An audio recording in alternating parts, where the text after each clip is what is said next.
వర్తమానము వినుమా ప్రియ నేస్తమా, విని నీవు ప్రభుని విశ్వసించుమా.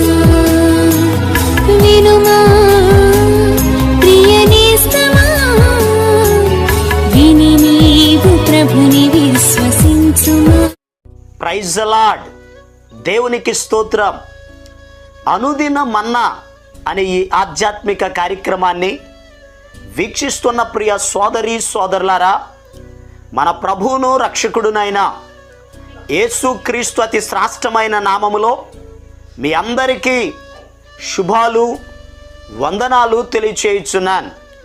ఈ శ్రేష్టమైన సమయంలో దేవుని పరిశుద్ధ గ్రంథంలో నుండి సామెతల గ్రంథం 16వ అధ్యాయం 3వ వచనం, నీ పనుల భారము యెహోవా మీద నుంచుము, అప్పుడు నీ ఉద్దేశములు సఫలమగును. ప్రభునందు ప్రియ దేవుని యొక్క బిడలరా, దేవుని పరిశుద్ధ గ్రంథంలో ఒక అద్భుతమైన మాట ఇక్కడ మనకు కనబడుతుంది.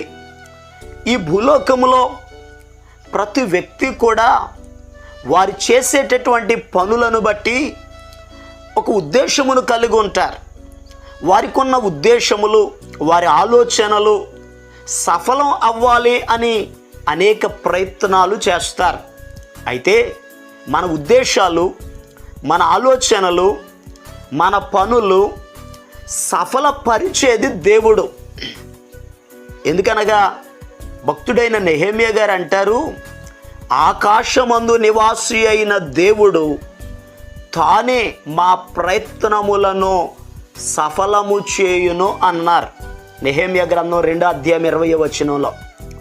ఎందుకనగా మన దేవుడు ఎవరు అని అడిగితే సఫలము చేసే దేవుడు. ఈ భూలోకంలో అనేక మంది విఫలమైపోయారు.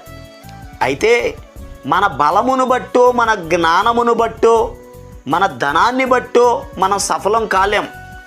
సఫలపరిచే దేవుని సహాయం మనకు కలగాలి.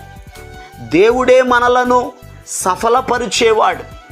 అయితే ఒక వ్యక్తి తన యొక్క ఉద్దేశాలు, తన జీవితంలో తాను చేసే ప్రతి పనులలో తాను సఫలం అవ్వాలి అని అంటే ఆ వ్యక్తి ఏం చేయాలో పరిశుద్ధ గ్రంథంలో నుండి నేర్చుకుందాం.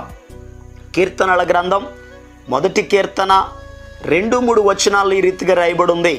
యెహోవా ధర్మశాస్త్రమునందు ఆనందించుచు దివారాత్రము దానిని ధ్యానించువాడు ధన్యుడు. అతడు నీటి కాలువల యోరను నాటబడిన వాడై ఆకు వాడక తన కాలమందు ఫలమిచ్చు చెట్టు వలె నుండును. అతడు చేయునదంతయు సఫలమగును అని వాక్యంలో రాయబడి ఉంది. ఎవరు చేసేది సఫలమవుతుంది? వాక్యంలో రాయబడిన మాట, దేవుని ధర్మశాస్త్రమును ఎవరైతే ధ్యానిస్తారో, ఎవరైతే అనుసరిస్తారో, ఎవరైతే దేవుని మాటలను వింటారో, వినేవారు తమ యొక్క ప్రయత్నములు, తమ ఉద్దేశములు, తమ పనులన్నిటి విషయములో సఫలమవుతారు. ఈరోజు ప్రియ దేవుని బిడ్డలారా, ఈ భూలోకములో ఎందరో మాటలు విని ఒకవేళ విఫలమయ్యావేమో, మోసపోయావేమో, ఈరోజు దేవుని మాట వినో. దేవుని మాట నిన్ను సఫలం చేసేది, దేవుని మాట నిన్ను ఆశీర్వదించేది, దేవుని మాట నిన్ను గొప్పవాడిగా చేసేది. యేసు ప్రభు చెప్పారు, మత్తయి సువార్త 13వ అధ్యాయములో విత్తనములను గూర్చిన ఉపమానం చెప్పారు. ఒక ఆయన విత్తనములను విత్తుతూ ఉన్నాడు. అయితే కొన్ని విత్తనాలు త్రోవ ప్రక్కన పడ్డాయి, పక్షులు వచ్చి తినేశాయి. కొన్ని విత్తనాలు రాతి నేలను పడ్డాయి, మొలవడానికి మొలిచాయి, కానీ ఎండ తెగలగానే మరి మన్ను లేనందున అవి ఎండిపోయాయి. కొన్ని విత్తనాలు ముళ్ళ పొదల్లో పడ్డాయి, అవి మొలిచాయి, కానీ అవి పెరగకుండా ముళ్ళు వాటిని అణిచివేశాయి.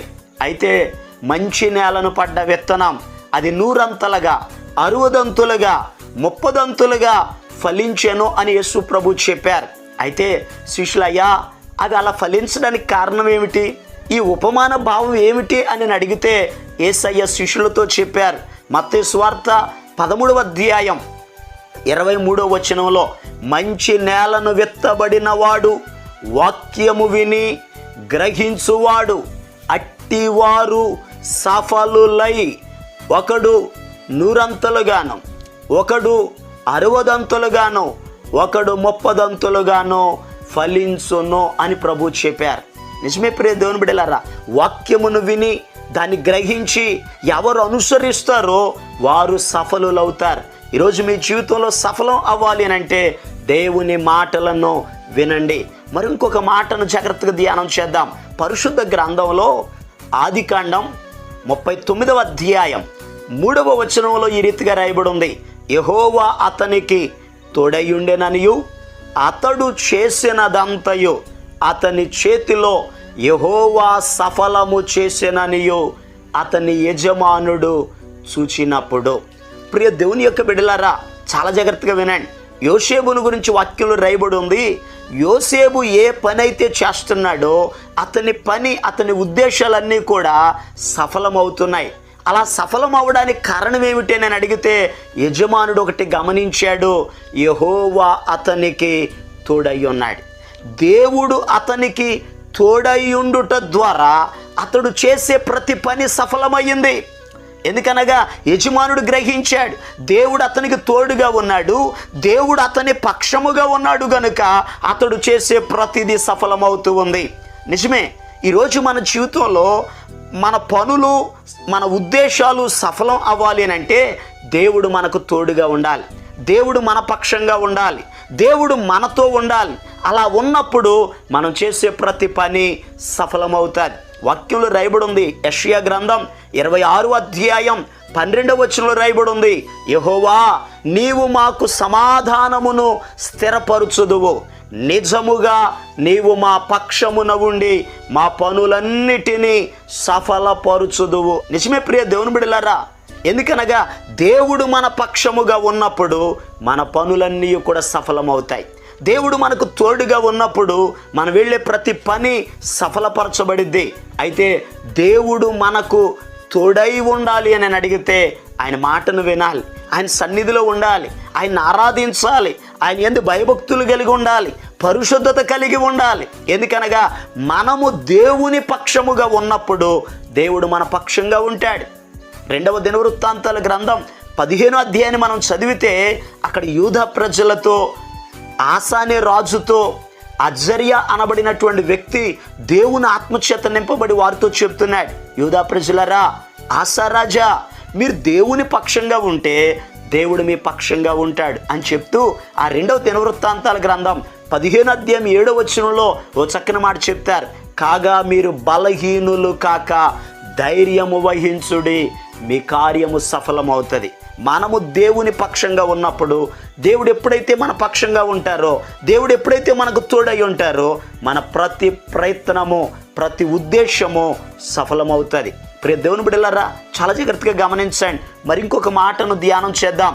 కీర్తనల గ్రంథం 57వ కీర్తన 2వ వచనంలో ఈ రీతిగా రాయబడి ఉంది, మహోన్నతుడైన దేవునికి, నా కార్యము సఫలము చేయు దేవునికి నేను మొరపెట్టుచున్నాను. ప్రియ దేవుని బిడ్డలారా, ఎవరైతే దేవుని సన్నిధిలో ప్రార్థన చేస్తారో ప్రార్థన చేసే ప్రతి ఒక్కరి ఉద్దేశాలు, వారి యొక్క పనులు సఫలమవుతాయి. విఫలమవుతున్న ప్రియ దేవుని బిడ్డలారా, ఈరోజు దేవుని మాటను వినండి, దేవుని పక్షంగా నిలబడండి, దేవునికి ప్రార్థన చేయండి. ఎందుకనగా కార్యము సఫలం చేసే దేవుడు మీ కుటుంబంలో మీ ఉద్దేశాలు, మీ ఆలోచనలు దేవుడు సఫలము చేసి మిమ్మును, మీ కుటుంబాలను ఆశీర్వదించునుగాక. దేవుడు మీ కుటుంబ పక్షంగా ఘనమైన కార్యాలు జరిగించినట్లు మీ కొరకు నేను ప్రార్థన చేస్తాను. తలలు వంచండి, కళ్ళు మూసుకునండి, ప్రార్థనలో ఏకీభవించండి. మహాపరిశుద్ధుడును ప్రేమ కలిగిన మా పరమ తండ్రి, నీకు వందనాలయ్యా. నీ ఉద్దేశములను సఫలం చేస్తానని మీరు మాకు వాగ్దానం ఇచ్చారు. నిజమే, నువ్వు సఫలం చేసే దేవుడు నాయన. ఈ మాటలు ఎంతోమంది బిడ్డలైతే వింటున్నారు అయ్యా, వారి జీవితంలో, వారి ఉద్దేశాలు, వారి యొక్క బిడ్డల జీవితాలలో నాయన నీ కార్యాలు జరిగించండి అయ్యా. వారు చేసే పనులలో, వ్యాపారాలలో, డ్యూటీలలో, ఉద్యోగాలలో, సమస్త విషయాలలో మీరు తోడై ఉండమని ప్రార్థిస్తున్నాను. క్షేమాభివృద్ధిని కలుగు చేయమని ప్రార్థిస్తున్నాను. నాజరేయుడైన యేసు నామములో బిడ్డల యొక్క ప్రతి అవసరత తీర్చబడునుగాక ఆజ్ఞాపిస్తున్నాను. తండ్రిని కార్యములను మీరు జరిగించండి. మహిమ ఘనత ప్రభావాలు మీరు మాత్రమే పొందుకొనమని బిడ్డలందరిని ఆశీర్వదించండి. ఎవరైతే బలహీనులుగా ఉన్నారో యేసు నామములో స్వస్థత కలుగునుగాక ఆజ్ఞాపిస్తున్నాను. నీ కార్యాలు జరిగించి మేలు చేసి మీరు మహిమ పొందుకొనమని యేసు క్రీస్తు అతి పరిశుద్ధమైన నామం పేరట ప్రార్థన చేసి అడిగి పొందుకొని ఉన్నాము తండ్రి, ఆమేన్.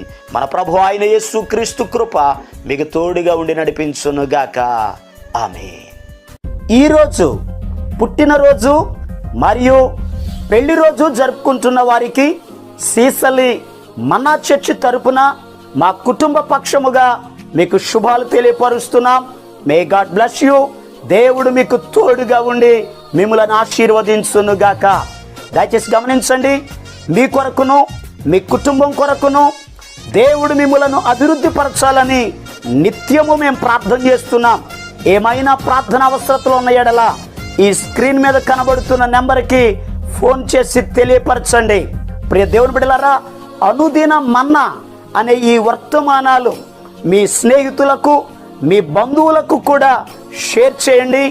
మన్నా చర్చ్ సీసలి అనే ఈ యూట్యూబ్ ఛానల్ను సబ్స్క్రైబ్ చేయండి. అందరికీ వందనాలు. నీ సన్నిధానములో సంపూర్ణ సంతోషం, ఆరాధించుకొనే విలువైన అవకాశం. నీ సన్నిధానములో సంపూర్ణ సంతోషం, ఆరాధించుకొనే విలువైన అవకాశం.